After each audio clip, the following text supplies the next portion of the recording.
తెలుగు సమితి వారు ఏవిఎన్ రెడ్డి గారి అధ్యక్షతన ఈరోజు ఈ కార్యక్రమాన్ని ఏర్పాటు చేశారు. నేను యాక్చువల్గా ఈ కార్యక్రమంలో ఒక స్పేర్ పార్ట్గా నేను పాల్గొనడం జరుగుతున్నది. ఒక ఏదైనా ఇబ్బందులు వచ్చినప్పుడు కార్ టైర్ ఎలా పంచర్ అయితే ఇంకో టైర్ తెచ్చి వేస్తారో అలా ఇప్పుడు ఒక స్పేర్ పార్ట్గా నేను రావడం జరిగింది. సో నన్ను ఈ స్పేర్ పార్ట్ కొంత టైమే ఉంటుంది, మరి ఒరిజినల్ వేస్తుంటారు. సో అలాగే నన్ను ఎక్కువ టైం నేను ఉండలేను ఇక్కడ. నాకు సింగపూర్ ప్రోగ్రాం ఉన్నది, సింగపూర్ వెళ్ళే ప్రోగ్రాం ఉన్నది. సో వాళ్ళని కమిటీ మెంబర్ని రిక్వెస్ట్ చేశాను. ముఖ్యంగా నారాయణ రెడ్డి గారు వస్తున్నారు, ఆయన పాండిత్యంతో నన్ను తిట్టేస్తాడు ఆయనకన్నా ముందు వెళ్తే. ఈ సబ్జెక్టు దట్ నేను వస్తాను, మీరు చెప్పుకోవాలి కమిటీ వాళ్ళు అని నారాయణ రెడ్డి గారికి చెప్పుకోవాలని చెప్పడం జరిగింది. సో దాన్ని మన్నించాలి. నాకు వేరే ప్రోగ్రాం ఉన్నందున నేను కొంత టైం మీతో ఉండగలుగుతాను, అంతకన్నా ఎక్కువ ఉండలేను. మరి ఈ కార్యక్రమం చాలా చక్కగా పెద్దలతో అందరితో ఈ కార్యక్రమాన్ని నిర్వహిస్తున్నారు. మరి మా ముఖ్యమంత్రి గారు రాలేదు, ఢిల్లీ వెళ్ళినందున. నాగేశ్వరరావు గారు మీకు తెలిసే ఉంటుంది. మరి నారాయణ రెడ్డి గారు వచ్చారు, బాల సరస్వతి గారు వచ్చారు, మారుతిరావు గారు వచ్చారు, రంజన్ గారు వచ్చారు, శోభారాణి గారు వచ్చారు, శోభా నాయుడు గారు వచ్చారు, రామరాజు గారు వచ్చారు, వేణుగోపాల్ రెడ్డి గారు, రవికాంత్ రెడ్డి, అర్జున్ అవార్డు గ్రహీత, ఇంకా చాలామంది వచ్చారు. మన కార్తిక్ రెడ్డి గారు కూడా ఈ సమావేశానికి మా మధ్యగా వచ్చారు. వారికి అందరికీ ఇక్కడ వచ్చిన అందరికీ చాలామంది అమెరికా నుంచి రిప్రజెంట్ చేస్తున్నారు, చాలామంది ప్రముఖులు హైదరాబాద్లో ఉన్నారు. మీ అందరికీ నమస్కారాలు, స్వాగతం తెలియజేస్తున్నారు. మరి ముఖ్యంగా ఉత్తర అమెరికా తెలుగు సమితి వారు చాలా మంచి కార్యక్రమాలు చేస్తున్నారు. మరి ఏవిఎన్ రెడ్డి గారు స్థాపించి 1 year లోపలే చాలా మంచి కార్యక్రమాలు మొదలుపెట్టారు. అలాగే మన ఆంధ్రాలో కూడా మంచినీళ్ళ కోసం వాటర్ ప్లాంట్లని, అలాగే విద్యార్థులకు మెడికల్ ఎయిడ్, ఇవంతా ఈరోజు చాలామంది స్కాలర్షిప్ ఇస్తున్నారు. వారందరికీ ఇటువంటి మంచి కార్యక్రమాలు చేస్తున్న మన ఉత్తర అమెరికా తెలుగు సమితి ఎలా ఉందంటే, అమెరికాలో ఇప్పుడు ఆట మీది నాట తాన, ఆట నాట తానాలు పోటీ పడుతున్నాయి. మీరు ఎన్ని సంస్థలు స్థాపిస్తే మా తెలుగు వారికి అంత మంచిదన్నమాట. పోటీ మీద పోటీ పడి కొన్ని పోటీలు చాలా మంచిగా ఉంటాయి. స్పోర్ట్స్ యాక్టివిటీస్ ఉన్నట్లు ఎంత పోటీలు ఇంప్రూవ్ అవుతాయో అంత మంచి కార్యక్రమాలు చేసేదానికి అవకాశాలు ఉంటాయి. సో మంచి కార్యక్రమాలు చేసే దాంట్లో పోటీ పడటం తప్పు లేదని నేను అంటున్నాను.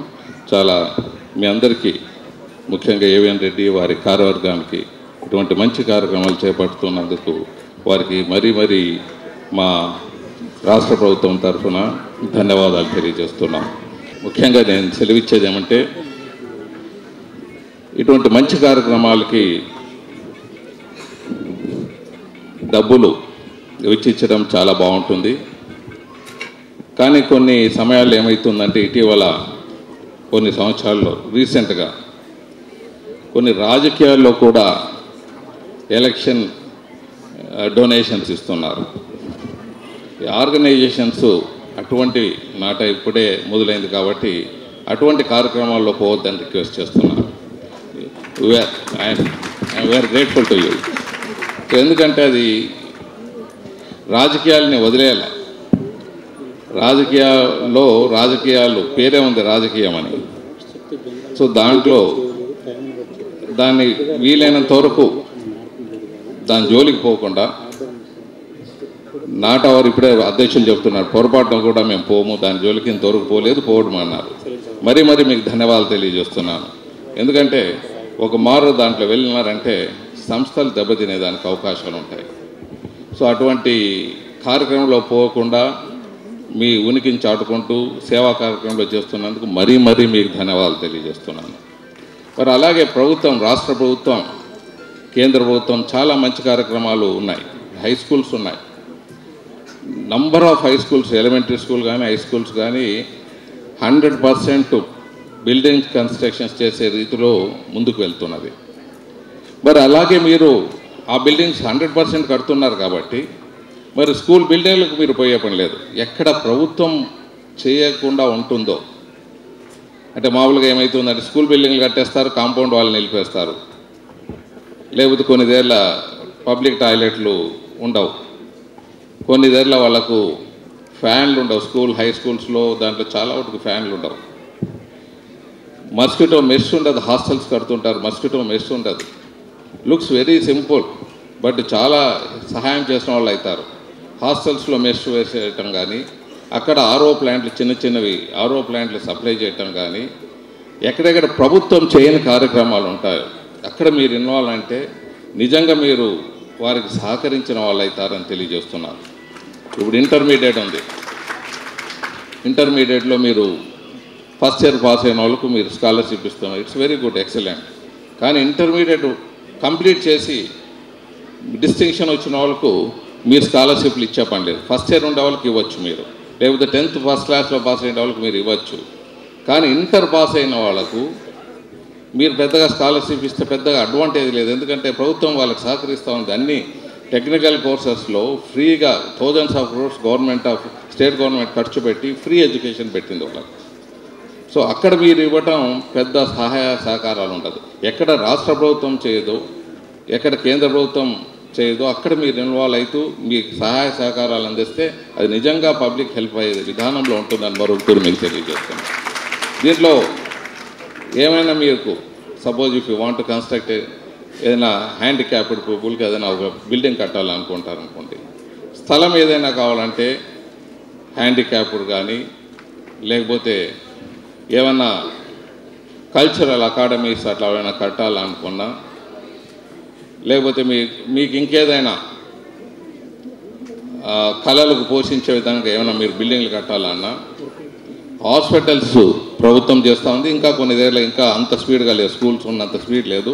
హాస్పిటల్స్ కట్టాలన్నా మీకు ఎక్కడైనా స్థలం కావాలంటే జస్ట్ బుక్ వాల్యూనో లేకపోతే చాలా ఫ్రీగానో ఇచ్చే సంకల్పంతో ముందుకు పోతాము. మీరు ఏదైనా అలా ఉంటే చెప్పండి, తప్పకుండా దాన్ని మీకు చేసే విధానంలో ముందుకు వెళ్తామని మీకు రాష్ట్ర ప్రభుత్వం తరఫున మీకు తెలియజేస్తున్నాను. కర్నూలు డిస్టిక్ వరకు మీరు ఎప్పుడైనా రావచ్చు, ఎప్పుడైనా మేము చేసేదానికి మీకు ముందు ఉంటామని మీకు తెలియజేస్తున్నాం. అలాగే ఇప్పుడు సైక్లోన్ వస్తూ ఉంది, కొన్ని దగ్గర relief measures, emergency relief measures ఉంటాయి. తర్వాత ప్రభుత్వం చాలా చేసే ఉంటాయి. ఇమీడియట్ రిలీఫ్ మెజర్స్ మీరు పంచేవి ఏమన్నా ఉన్నాయంటే దయచేసి మీ వాళ్ళే వచ్చి అక్కడికి మీరు ఆ కార్యక్రమంలో పాల్గొంటే బాగుంటుంది, లేకపోతే అన్యాక్రాంతమయ్యేదానికి అవకాశాలు ఉంటాయని మీ అందరికీ తెలియజేస్తున్నాను. అలాగే ఈ కార్యక్రమాలు చేస్తూ మీ ఉనికి కూడా కాపాడుకోవాలి. ఒక స్పోర్ట్స్ లవర్గా నేను స్టేట్ బ్యాడ్మింటన్ అసోసియేషన్ ప్రెసిడెంట్గా ఉన్నాను. అలాగే చాలా కల్చరల్ యాక్టివిటీస్లో ఇన్వాల్వ్ కావటం కాకుండా స్టేడియంస్ కట్టే దాంట్లో, ఇండోర్ స్టేడియంస్, కల్చరల్ ఆడిటోరియంస్ కట్టే దాంట్లో ముందుంటున్నాను. మరి మీకు నా నుంచి ఒక ఇండస్ట్రియలిస్ట్గా ఎక్కడైనా ఏదైనా మీకు సహాయ సహకారాలు కావాలంటే మీరు చేసే దాంట్లో నేను భాగస్థుడు అయ్యేదాన్ని కూడా మీకు ముందుంటానని మీకు తెలియజేస్తున్నాను. మరి అలాగే మీ ఉనికిని కాపాడుకునేదానికి, మీ సంపాదన ఇంకా ఎక్కువ చేసుకునేదానికి 2-3 నాకు తెలిసిన విషయాలు మీకు చెప్పడం ధర్మంగా ఉంటుందని తెలియజేస్తున్నాను. ఇన్వెస్ట్మెంట్ ఎప్పుడైనా మీరు చేయదలుచుకుంటే మీరు ప్రాపర్టీ ఇన్వెస్ట్మెంట్ ల్యాండ్లో ఇన్వెస్ట్ చేయండి, బిల్డింగ్లు ఎప్పుడు ఇన్వెస్ట్ చేయొద్దండి అని చెప్తుంటాను. బిల్డింగ్లు ఎప్పుడు డిప్రిషియేట్ అవుతుంటాయి, ల్యాండ్ ఎప్పుడు అప్రిషియేట్ అవుతుంటుంది. యారో మార్కు ల్యాండ్ది పైకి పోతుంటుంది, బిల్డింగ్ది డౌన్ వస్తుంటుంది. సో అందుకే మీరు ఏమైనా ఇన్వెస్ట్మెంట్స్ చేయాలంటే ల్యాండ్ మీద ఇన్వెస్ట్ చేయొచ్చు. ఇప్పుడు తెలంగాణలో మీరు ఇన్వెస్ట్మెంట్ చేయటం చాలా ధర్మంగా ఉంటుంది, మీకు చాలా రీజనబుల్ రేట్స్లో ఉంటాయి, మీరు బాగా ఇన్వెస్ట్ చేయొచ్చు. ఇక్కడ కొద్దిగా ప్రజలు కూడా సహకరించిన వాళ్ళు అవుతారని మీ అందరికీ తెలియజేస్తున్నాను. అలాగే ఎక్కడ అడ్వాంటేజెస్ ఏదైనా మెయిన్ రోడ్స్లోనో, ఇప్పుడు shipping business sea coastal business చాలా బాగా డెవలప్ అవుతుంది. ఇంటర్నేషనల్గా లిబరలైజ్ పాలసీ ఉన్నది కాబట్టి మన కంట్రీ కూడా లిబరలైజ్ పాలసీ ఇన్వాల్వ్ కావటం వల్ల ప్రపంచంలో ఏ దేశంలోనైనా ఉండే సరుకుని ఇక్కడ తేవచ్చు, ఇక్కడ ఉండే సరుకు ప్రపంచంలో ఎక్కడికైనా పంపొచ్చు. సీ కోస్టల్ ట్రాన్స్పోర్ట్ చాలా చీప్గా ఉంటుంది కాబట్టి సీ కోస్టల్ బిజినెస్ మీరు ఏదైనా ఇండస్ట్రీ పెట్టేదాంట్లుంటే సీ కోస్టల్ నియరెస్ట్ ప్లేస్లో మీరు ల్యాండ్ తీసుకొని ముందు ఫ్యూచర్లో పెట్టుకునే విధానంలో మీకు పోతే చాలా బాగుంటుందని మీకు సెలవిస్తున్నాను. విధంగా ఎక్కడ హైవే నేషనల్ హైవే రోడ్స్ ఉంటాయో, ఎక్కడ స్కూల్స్ కాలేజెస్ బస్ స్టాండ్స్ ఎక్కడ ఉంటాయో అక్కడ మీరు ల్యాండ్ ఇన్వెస్ట్మెంట్ చేస్తే బాగుంటుంది. రాష్ట్రంలో మీకు కూడా ఎప్పుడైనా మీరు అమెరికా నుంచి రావాలనిపించేటప్పుడు మీరు రావచ్చు, ఇక్కడ బిజినెస్ చేసుకునే దానికి మార్గాలు ఉంటాయని మీ అందరికీ సెలవిస్తున్నాను. విధంగా మీరు సంపాదించుకుంటూ ఒక కుల వృత్తిని, అంటే కులం అనేది వృత్తి తర్వాతే కులం పుట్టింది, ఇది అందరూ తెలుసుకోవాలి. చాలామంది కులాల గురించి మాట్లాడుతుంటారు. వృత్తి తర్వాతే కులం పుట్టింది. చాకలివాడు వాళ్ళ కులం అది, చాకలి పని చేస్తున్నారు కాబట్టి చాకలి. మా సెట్టిగాళ్ళని వర్తకుల్ని వ్యాపారం చేస్తుంటారు కాబట్టి వర్తకులు అయ్యారు. బార్బర్ మంగళ పని చేస్తుంటారు వాటికి బార్బర్ అయ్యాడు. ఈ విధంగా వాళ్ళ వృత్తులు బట్టి కులాలు పుట్టాయి కాబట్టి ఎప్పుడు కూడా వృత్తిని మర్చిపోవద్దండి. అది మన కడుపు నిండుతుంటుంది. ఎప్పుడైనా ఆ వృత్తి ఏదో విధంగా మీ ఫ్యామిలీని మీరు చేయలేకున్నా మీ ఫ్యామిలీలో ఎవరన్నా సపోర్ట్ చేస్తుంటే ఆ వృత్తికి సపోర్ట్ ఇచ్చే విధానంలో మీరు పోతే ఎప్పుడైనా మనకు అది అన్నం పెడుతుంది అనేది ఎప్పుడు మీరు మర్చిపోరాదని మీ అందరికీ తెలియజేస్తున్నాను. సో వృత్తి పట్టినాక కులం పుట్టింది కాబట్టి వృత్తిని మాత్రం తాతలు ముత్తాతల నుంచి వృత్తి మర్చిపోకుండా ముందుకు పోవాలని తెలియజేస్తున్నాను. అలాగే దీంట్లో ఒక ఏవిఎన్ రెడ్డి గారు స్వాగత వచనంలో తెలుగు వారసత్వ వైభవాన్ని ముందు తరాలకు అందించే మహోద్దేశంతో సహృదయంతో ముందుకు వచ్చిన ప్రేమసాగర్ రెడ్డి అన్నారు. వారసత్వ వైభవాన్ని ముందు తరాలేమి ఇప్పుడే ఈ తరానికి కూడా మీరు అందిస్తున్నారు. మరి అది ఈ తరానికి ముందు తరానికి మీరు దాంట్లో స్వాగతంలో కరెక్ట్ చేస్తే బాగుంటుందని మీకు తెలియజేస్తున్నాను.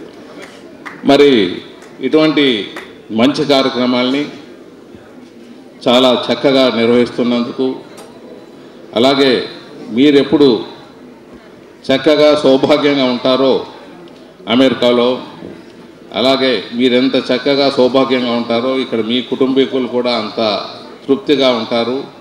సో మీరన్నీ ప్రతి ఒక్కరూ మీరు జీవించేది మీకోసమే కాకుండా మీకోసం ఇక్కడ జీవిస్తున్న చాలామంది మిత్రులు బంధువులు వాళ్ళ కోసం కూడా మీరు జీవించాలి. చక్కటి డిసిప్లిన్డ్తో ఎప్పుడు కానీ పొరపాట్లు చేయకుండా మనము మన తరాల వాళ్ళు మనం చేసే పనులను చూస్తుంటారు కాబట్టి నేర్చుకుంటుంటారు కాబట్టి మనం ఒక జాగ్రత్తగా మెలకువగా అందరూ అభినందించే విధంగా మనం జీవించాలని మిమ్మల్ని కోరుతూ ఈ అవకాశాన్ని ఇచ్చిన మరొకరి నాటా వారికి ధన్యవాదాలు తెలియజేస్తూ సెలవు తీసుకుంటున్నా. Thank you very much. నేపథ్యంలో నాటా ఆంతర్యాన్ని అర్థం చేసుకున్న టీజీ వెంకటేష్ గారు తాను కూడా సహకరిస్తాను, మంత్రి హోదాలో తను కూడా ఈ ప్రభుత్వం తరఫు నుంచి సహకరిస్తాను అనడం అన్నది చాలా మనందరం హర్షధ్వానాలతో మరొకసారి అభినందించాల్సిన విశేషంగా పేర్కొంటూ వెంకటేష్ గారు వెళ్ళిపోయే ఒక్క నిమిషం. వెంకటేష్ గారు, మిమ్మల్ని నాటా మనస్ఫూర్తిగా ఈ కార్యక్రమానికి మీకు ఎంత బిజీలో ఉన్నా సరే వచ్చి ఈ కార్యక్రమాన్ని ఆశీర్వదించినందుకు నాటా మిమ్మల్ని సత్కరించబోతోంది. పైల మల్లారెడ్డి గారు నాటా సంస్థ తరఫున వెంకటేష్ గారికి షాల్ సమర్పించబోతున్నారు.